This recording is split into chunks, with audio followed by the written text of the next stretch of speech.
So, macam Datuk, kalau itu lebih pada individu kita kan. Tapi kalau yang orang keliling, macam dia kata orang yang dalam keadaan kesedihan yang melampau, belum masuk lagi kemurungan, macam bila dia kata apa ni, kamu ni mesti imannya lemah ni kan. Kamu iman lemah, kenapa jadi macam tu? Dia lebih kepada menghukum. Dan satu lagi, bila kita beritahu ni kalau bunuh diri ni confirm masuk neraka. Apa pandangan Datuk dalam keadaan begitulah? Orang keliling yang menekan Ya. seperti itu, menggunakan agama untuk menerukkan lagi. Ya, ada lah orang yang macam tu bukan bab tu saja, bab lain pun ada orang yang jenis macam tu ni.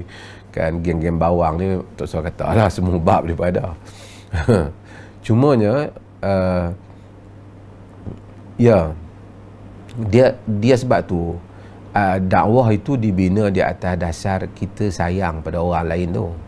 Kan apabila kita dakwah kat orang tu, bukan kita jenis nak tunjuk kita pandai, kita nak selamatkan dia lah. Jadi kita pergi jumpa dia, sebab tu tujuan dengan, sebab tu ada ganjaran. Kalau kerana sebab engkau, Allah Ta'ala telah la an yahdiyallahu bika rajulan wahida, jika kerana sebab engkau Allah bagi hidayah, khairun min humurin na'am, lebih baik daripada unta merah. Unta merah ni hebat, unta yang paling mahal lah kan. Jadi maksudnya apa? Maksudnya apabila kita berdakwah, kita mau orang tu berkesan lah kalau boleh. Ya, jadi kalau berkesan tu bukanlah cara kita macam tu, duk pergi habaq, hang ni iman lemah lah. Nak habaq tu semua orang tahu kan. Tapi kita menyelesaikan masalah. Nabi menghadapi, Nabi tengok macam-macam orang kan.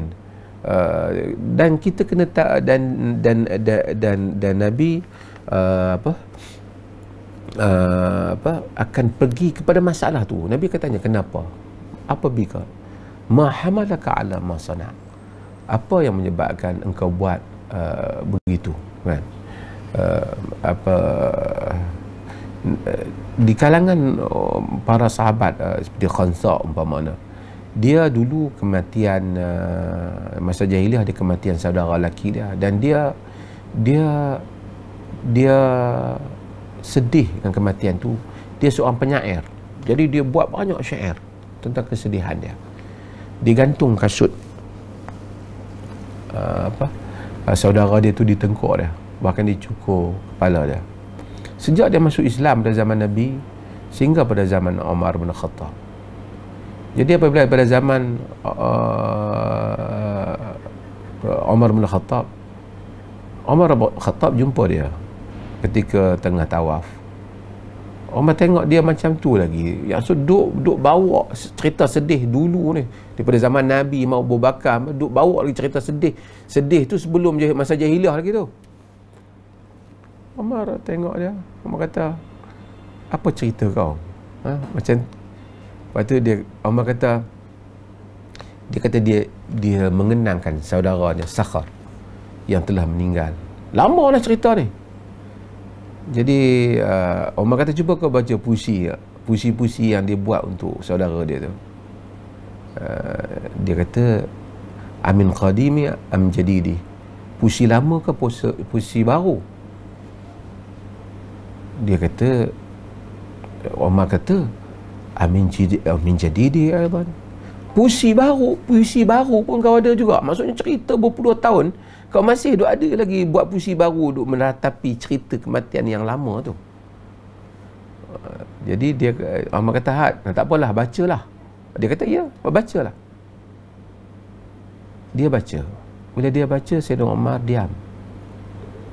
Dan Sayyidina Umar sedih, kerana dalam puisi dia itu menyebabkan Umar bin Khattab mengingati adik dia yang terkorban dalam peperangan, iaitu Zaid bin Al-Khattab. Jadi puisi itu membangkitkan. Jadi orang pun tengok apa Umar nak kata. Umar kata, da'uha, biarlah. Umar kata, setiap orang menangisi apa yang menjadi kesedihannya. Jadi Umar tak kata apa kepada dia. Umar biarkan dia.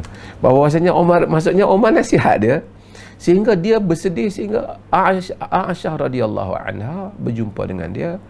Aisyah kata kepada Khansa bahawasanya telah meninggal orang yang lebih daripada saudara kau, lebih pada segala-galanya, iaitu telah meninggal daripada aku Rasulullah sallallahu alaihi wasallam. Pun begitu aku tidak meratapinya seperti mana engkau.